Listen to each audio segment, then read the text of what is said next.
Mashambulizi makubwa ya ndege zisizo na rubani na roketi yameripotiwa kulenga ubalozi wa Marekani katika mji mkuu wa Baghdad nchini Iraq, huku hali ya usalama ikizidi kuwa tete katika eneo hilo linalokumbwa na mivutano ya kijeshi.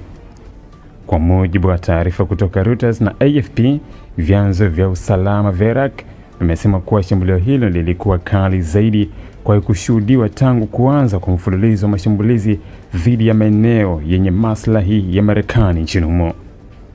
Mashambulizi hayo yamekuja saa chache tu baada ya ubalozi wa Marekani kutoa tahadhari mpya ya usalama kwa raia wake waliopo Iraq, ikiwaonya kuhusu tishio linaloongezeka kutoka kwa wanamgambo wenye mfungamano na Irani. Katika taarifa hiyo, ubalozi ulieleza kuwa makundi hayo yamekuwa yakishambulia mara kwa mara eneo la kimataifa katikati ya Baghdad linalojulikana kama Green Zone, ambako kunapatikana taasisi nyingi za serikali na ubalozi wa kigeni. Wakati huo mvutano wa kikanda umeendelea kuongezeka kufuatia mashambulizi yanayodaiwa kufanywa na Irani dhidi ya Umoja wa Falme za Kiarabu.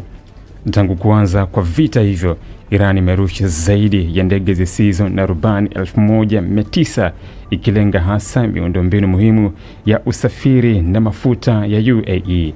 Athari za mashambulizi hayo zimeonekana wazi katika sekta ya usafiri wa anga, ambapo safari za ndege zililazimika kusitishwa kwa muda katika uwanja wa ndege wa kimataifa wa Dubai kufuatia moto uliotokea karibu na eneo hilo baada ya tukio hilo lilohusishwa na ndege zisizo na rubani.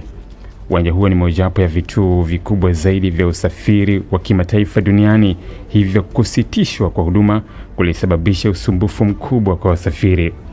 Aidha, shambulio jingine la ndege zisizo na rubani lilisababisha moto mkubwa katika bandari ya Fujairah Port, ambapo ni moja ya vituo muhimu vya kuhifadhi na kusafirisha mafuta katika eneo la Ghuba.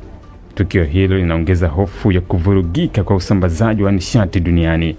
Katika tukio jingine la kusikitisha, shambulio la rocket lililolenga gari katika viunga vya Abu Dhabi limesababisha kifo cha raia mmoja wa Palestina, kwa mujibu wa ofisi ya vyombo vya habari vya mji huo.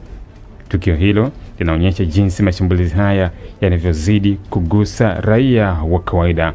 Kwa ujumla, hali ya usalama katika Mashariki ya Kati imeendelea kuzorota, huku mashambulizi ya kulipizana kisasi yakiongezeka kati ya pande zinazohusika.